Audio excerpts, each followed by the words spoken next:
¿qué tal? Bienvenidos a más una clase conmigo. Feliz regreso a clases. Entonces, hoy nosotros estamos empezando, pero que de una manera diferente, pero no hay problema. Lo más importante es que consiga llegar a vosotros y que consigan comprender. Entonces, todo el estado ha vuelto de una manera diferente, utilizando el centro de mídias y con el cel voy a seguir grabando mídias y vamos a usar una plataforma para anexar y postar actividades, vídeos. Claro que no es nada como estar presencial, pero la educación no puede parar. E aí, habremos que hacer e encontrar maneiras de continuarmos ensinando e vamos usar ele ao vivo para sacar as dúvidas, para fazer correção de exercícios e também para ministrar classes quando seja possível, tranquilos. E hoje quero começar hablando sobre Espanha. ¿Por qué? Antes de las vacaciones, nosotros estábamos fixando mucho verbos en presente, mirando a los gerundios, a los infinitivos. Y después hemos escuchado una canción.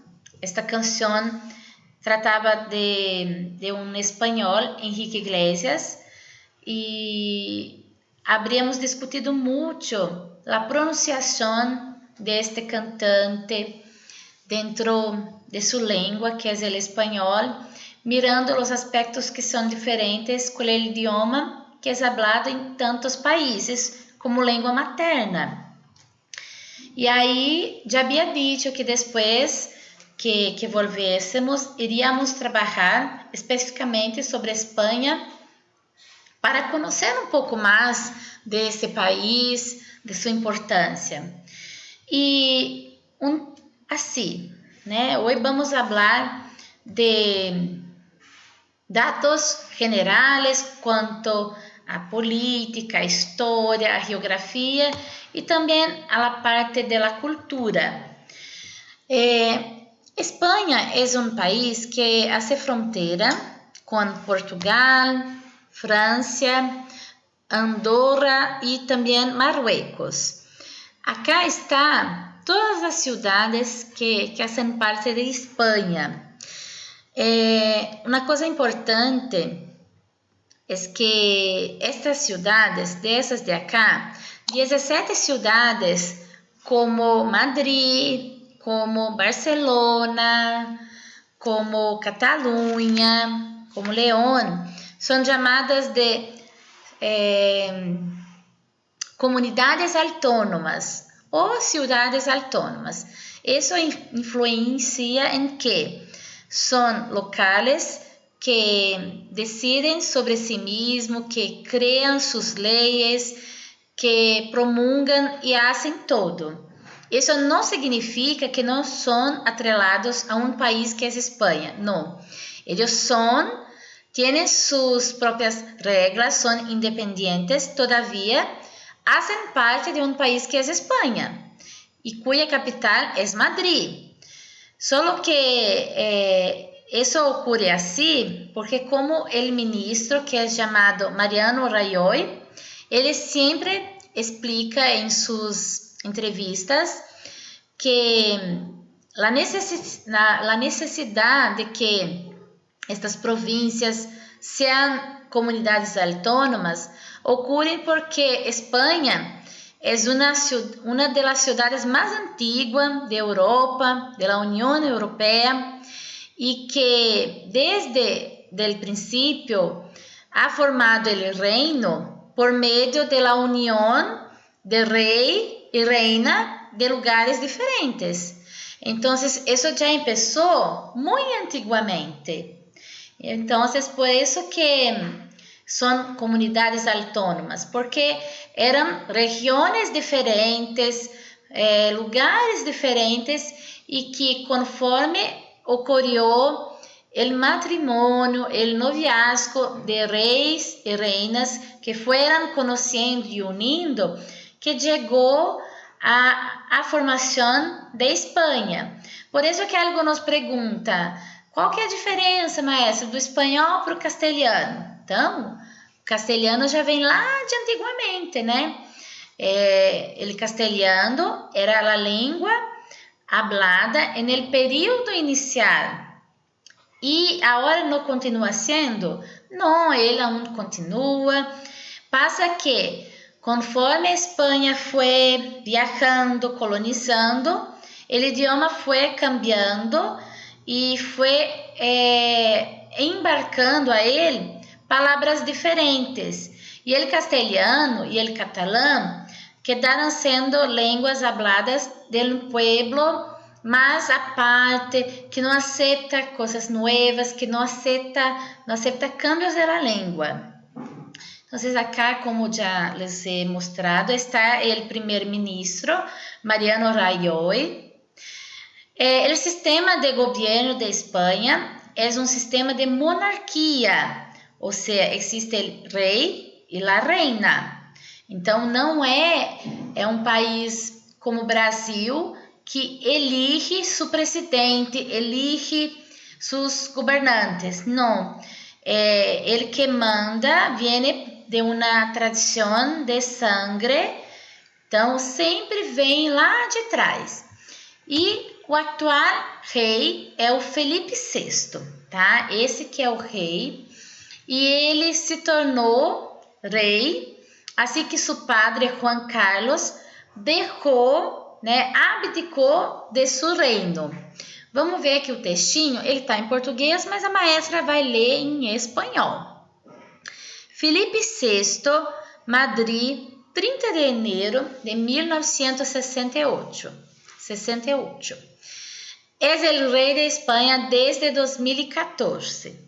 Fue proclamado ante las Cortes Gerais después de se tornar efectiva la abdicación de su padre.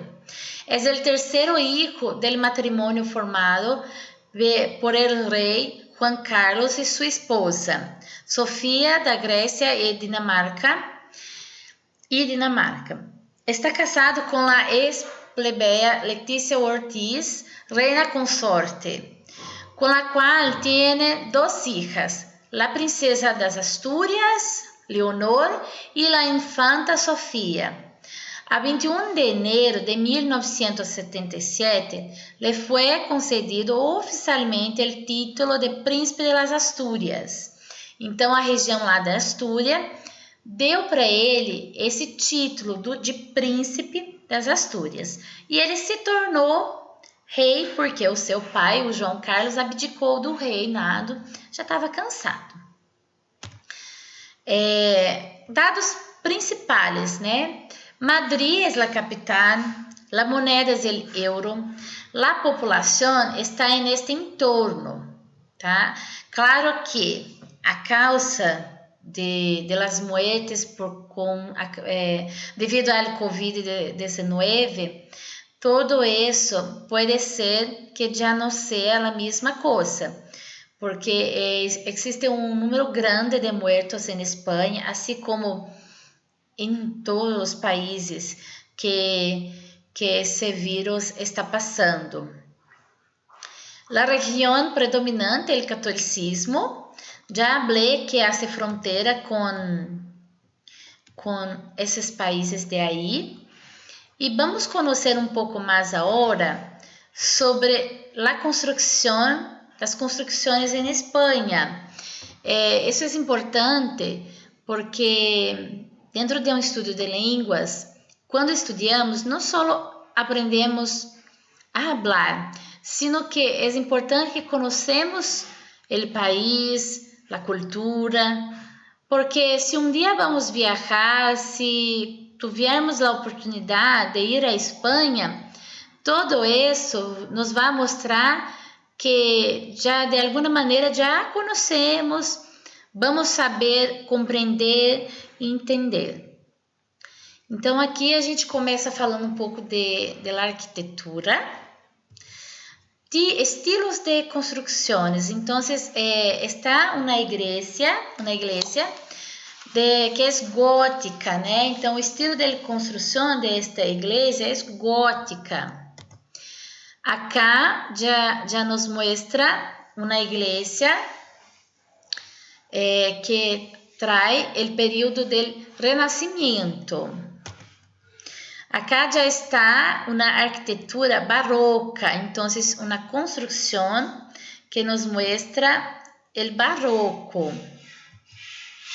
Acá já é algo do período colonial, então parece como se fosse um castillo. E aqui já está uma arquitetura neoclássica, que é algo muito mais cercano de nós outros. Então, tudo que a gente fala que é neoclássico, ele está mais perto do que os outros, né? Do que o classicismo, do que o barroco. Essas palavras que a maestra foi falando fazem parte do estudo de literatura. Então, quando vocês começarem a ver na parte de literatura, eu acredito que isso aconteça mais para o final do ensino fundamental, até o ensino médio, vocês começam a estudar as fases, né, os períodos literários, tanto da parte de escrita quanto das artes. E aí vocês vão entender isso, o que é o barroco, o que é o classicismo. E é importante a gente falar sobre esse assunto agora, porque a Espanha, ela é um país riquíssima em arte e em literatura. Então, aqui, por exemplo, esse museu é o Museu de la Reina Sofia. E esse museu, ele faz parte de uma cadeia de museus que fica conhecido como La Trilogia del Arte. Numa única rua, em uma única calle, está, que fica no Parque del Buen Retiro, estão 3 museus, que é o Reina Sofia, Museu del Prado e o Thyssen. E aí são museus que têm uma riqueza de obra, de arte, fantásticas, né? Então, nós estamos falando, por exemplo, de Picasso. Para quem não sabe, Picasso, pintor espanhol, né? Também tem um muito conhecido, que esse já vai ser, acho que vai ser mais da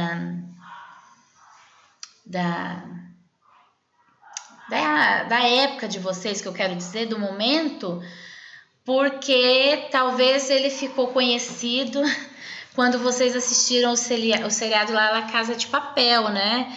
Então, a gente tem lá as máscaras, né? E aí, a partir de então, todo mundo começou a conhecer um pouquinho. E não tem como falar da Espanha sem falar da Casa de Papel, que atualmente, não só La Casa de Papel, sino que as produções de Espanha vêm ganhando espaço dentro das mídias. Então, as películas, as séries espanholas, cada vez mais vêm ganhando espaço, mas não começou agora. Lá atrás, a Espanha já era, né, um país que produzia muitos pintores e escritores. Então, aqui no momento, eu mencionei o Picasso, mas a gente vai ver muitos, tá? Nós outros vamos falar um pouco mais sobre isso. Vamos falar um pouco agora sobre a literatura. Não é como falar de la literatura sem mencionar Don Quijote de la Mancha. Acá está uma imagem, é de Don Quijote, e esse é Sancho Panza.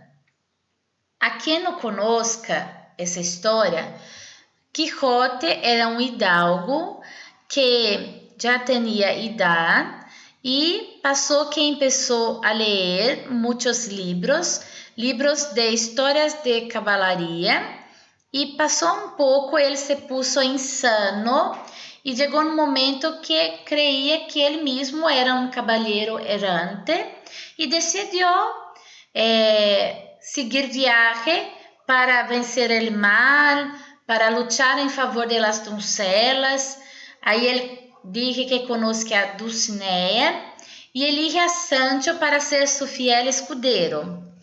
E aí a trama vai que ele vai caminhando e encontra molinos de viento e pensa que são monstros e encontra a um pastor ordenando as ovelhas e pensa que é um exército e hasta que ele sofre muito com isso, cai, se pelea, machuca muito, então se estropea todo e aí chega ao ponto que ele percebe a realidade, passa um ponto que ele percebe que seus pensamentos não eram reais. Isso é muito difícil para ele. A quem nunca ha leído nada, é uma boa oportunidade de ler neste período. Há versões em PDF e les recomendo, claro, que hagan essa leitura, que é de las novelas, uno de los libros mais leídos depois da Bíblia. Acá les quero mostrar também uma coisa sobre o Cid, pero não é posta em imagem, mas depois vamos investigar um pouco mais sobre isso. Então, um pouco mais sobre a literatura. Como uma das línguas mais importantes do mundo, o espanhol tem uma literatura muito rica. O poema épico de Mio Cid é o clássico mais importante da literatura espanhola. Trata da vida e atos de heroísmo nacional de Rodrigo Díaz de Vivar, também conhecido como El Cid Campeador. Então, não tem como falar da literatura espanhola sem mencionar El Cid, que assim como Los Lusíadas, aquele poema épico português, El Cid é um poema épico espanhol e retrata toda a luta, todo o heroísmo praticado por el Rodrigo. Hablando um pouco sobre o futebol, que também é algo muito importante de Espanha. Então, Espanha foi o campeão mundial em 2010, pero não isso não é algo que foi só em 2010 que conhecemos a Espanha. Não, Espanha já há muito tempo que abarca muitas coisas importantes com relação a isso do futebol, porque traz a rivalidade entre Barcelona e Real Madrid. Então, Barcelona e Real Madrid são dois times que são muito rivais e eles levam a sério. E a rivalidade desses dois times tem a ver, inclusive, com pensamentos políticos. Então, a gente tem a Barcelona, de um lado, que representa Catalunha, catalã, que fazem parte de um povo que querem tornar-se um país independente. Eles não querem só ser uma comunidade independente, sino que um país a parte da Espanha. E já Real Madrid, a favor de Madrid, Espanha, não aceita isso. Então, eles levam a rivalidade para o campo, mas não estou falando de briga e luta, nada disso não. Mas é de vestir a camisa e se tiver que falar, vão falar, sabe? E às vezes quando eles têm alguma reivindicação com essas temáticas de tornar-se independente, eles levam cartazes para o campo junto com a torcida, né? O próprio marido da Shakira, né, que joga no Barcelona, ele é a favor disso. Agora eu não me lembro o nome dele, mas vocês aí sabem, né? E aí a gente continua falando de los deportes, solo que outro deporte, um deporte que a nós outros talvez cause impacto, estranheza, pero a los españoles eso es algo muy común. Cual llega a ser considerado como un símbolo de España es la torada, pero esta práctica viene siendo reprimida en varias regiones que ya adhirieron a esa prohibición, como Cataluña, que ya prohíbe desde 2011. Entonces, la torada básicamente es eso que ocurre. Dentro de la arena está el torero y el toro. Y ellos van a pelear, el torero sigue segurando este pano y cuando el toro viene, por debajo de ese pano está una lanza como esa y él va furando, espetando ese toro de manera sangrenta y como si fuesen un animal. En este tipo de práctica, en mi punto de vista, yo no sé quién es el animal, no sé. Claro que entendo que es una tradición, que es una cultura y que a los españoles eso es algo muy común. Pero hoy en día esta práctica viene siendo cada vez más rechazada. Los jóvenes de hoy en día no aceptan tanto como los más viejos. Esa película que surgió há pouco tiempo, El Toro Ferdinand, nos muestra eso. Muestra que para qué hay la necesidad de un toro y de un torero, para qué hay la necesidad de matar, porque es eso que ocurre, tá? Neste deporte, solo un sale vivo.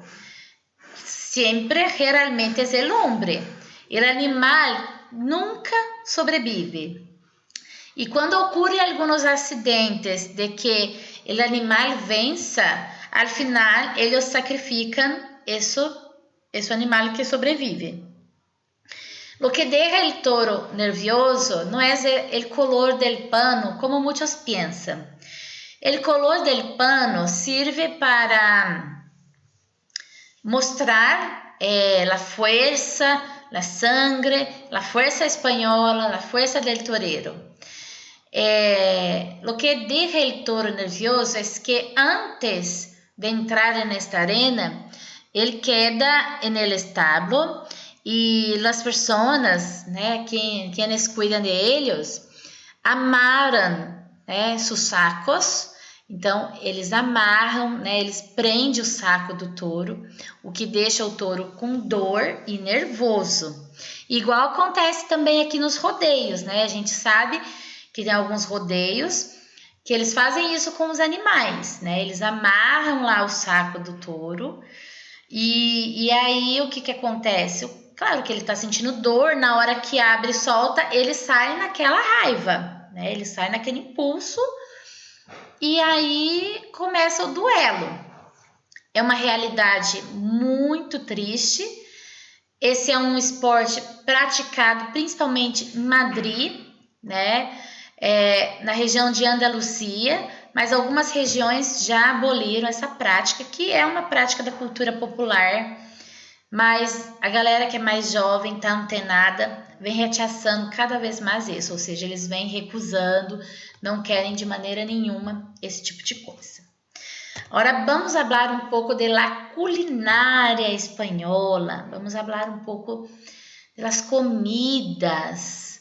Mira que interessante, aí está a paella. E aí sempre quando fala na culinária espanhola, todo mundo pensa paella, na paella. Mas a paella, ela é um prato tipicamente de Valência, então por isso que chama paella valenciana, Ela é um prato especificamente daquela região, que é cheio de frutos do mar. Mas não é só isso, nós temos muitas coisas que definem a comida espanhola. Dentre o mais conhecido, o aceite de oliva, que acompanha a todo. Então, todos os pratos são acompanhados os sonetos com aceite. Además de la paella, que é um prato de arroz com frutos del mar, gallina. O outro prato mais conhecido é o jamón, o presunto. e é uma das iguarias. O que é o jamón? O que é o presunto? Não é o jamón, pode ser o presunto, o próprio presunto fatiado, mas ele é também a carne de porco. Então, é aquela peça inteira, né, que é do porco, que geralmente pode ser o traseiro ou o terneiro, mas falando especificamente do jamón, eles usam o traseiro e eles defumam aquela peça, né? E aí fica nos mercados pendurados. Eu devia ter colocado uma imagem aqui, mas na pesquisa vocês vão poder ver mais a fundo. Então, outros pratos típicos. Olha lá, o polvo à galega. Então, é o petisco, né? Ele vem marinado, salteado aí com alho. A fabada asturiana, que é o feijão branco, é um caldo.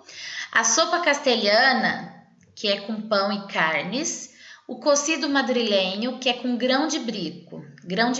Eu já fiz esse prato aqui. Basicamente, a culinária espanhola, ela traz muitos tipos de sopa e pratos calientes, porque é um país que está em América del Norte. América del Norte. Está no continente del Norte, né? Ele está no hemisfério norte, me desculpa, gente. E aí, como ele está na Europa, está lá no norte, é uma região mais fria, claro que as comidas, as bebidas são, na sua maioria das vezes, são comidas mais quentes, né? E bebidas quentes. Aqui, ó, a gente tem a foto da paella, também já fiz esse prato. Olha, para quem gosta de frutos do mar, é uma delícia. A tortilha de batata, né? Então, as batatas são fatiadas e aí intercala a massa e a batata, também é muito boa. Gente, tem várias comidas. Se a gente ficar aqui, nós vamos ficar horas e horas falando da culinária espanhola, né? Então, só não podemos achar que é só a paella, que a paella é um prato típico, né, como eu havia dito, de Valência, mas um outro também é o gazpacho, né, que é um prato que pode ser uma sopa ou uma bebida, muito típica lá em Madrid. E tem também os dulces, como los churros. Vamos falar um pouco do baile, né? Aí a gente tem o paso doble, que é um baile típico espanhol, e el flamenco, né? Então aqui, e qual que é a diferença do paso doble para el flamenco? Olha, são muito parecidos, né? São muito parecidos em termos de dança e situações, pero lo más importante es que conozcamos el origen de ese baile. Vamos lá. El flamenco es la música y el baile cuya origen se remontan las culturas ciganas y moriscas, con influencia árabe y judaica. La cultura del flamenco está asociada principalmente a la región de Andalucía, en España, así como Murcia y Extremadura, y se ha tornado uno de los símbolos de la cultura española. En 16 de noviembre de 2010, el flamenco fue declarado Patrimonio Inmaterial de la Humanidad. Originalmente, el flamenco consiste apenas del canto sin acompañamiento. Después empezó a ser acompañado por guitarra, com palmas, sapateado e baile. O toque e baile podem também aparecer sem el cantante, embora el canto permaneça en el corazón de la tradición del flamenco. Recentemente, outros instrumentos como el cajón e las castanholas foram também introduzidas.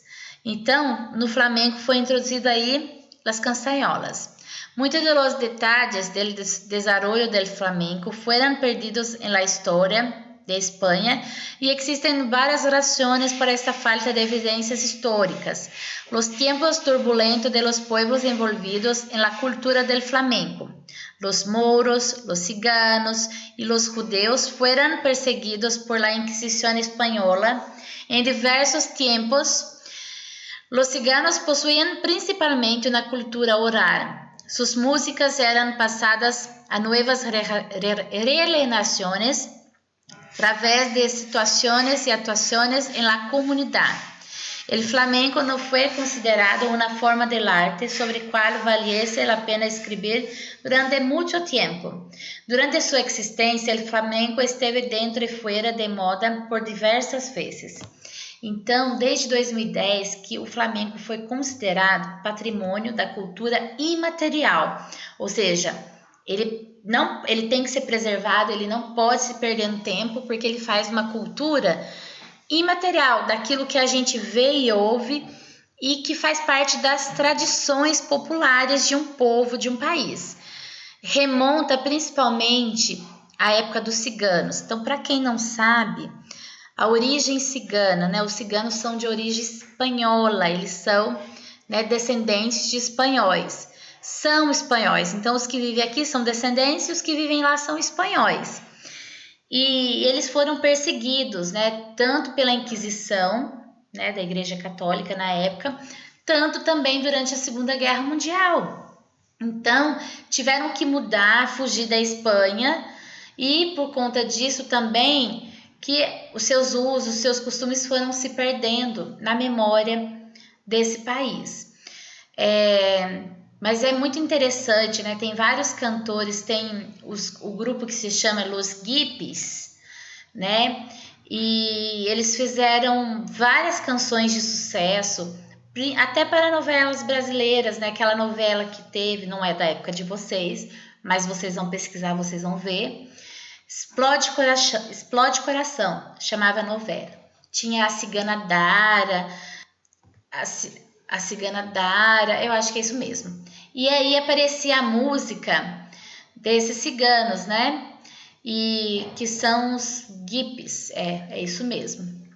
Bom, eu fiz toda essa apresentação da cultura espanhola, falamos um pouco da política, um pouco da comida, da própria divisão geográfica e política do país, porque eu vou propor, né, um trabalho sobre a Espanha, e aí vocês vão ter, tá, que fazer esse trabalho. Então, na videoaula de hoje, a gente encerra sobre essa explicação que eu tive, e aí lá na plataforma do Classroom, a maestra vai deixar por escrito o que é o trabalho, como que vocês devem fazer, e vocês vão poder conversar comigo, tirar todas as dúvidas por lá, por essa plataforma, tá? Besitos por hoy, espero que tenham gostado. Qualquer dúvida, podem sacarla comigo en el al vivo, podem enviar-me mensagem também por la plataforma. Hasta luego!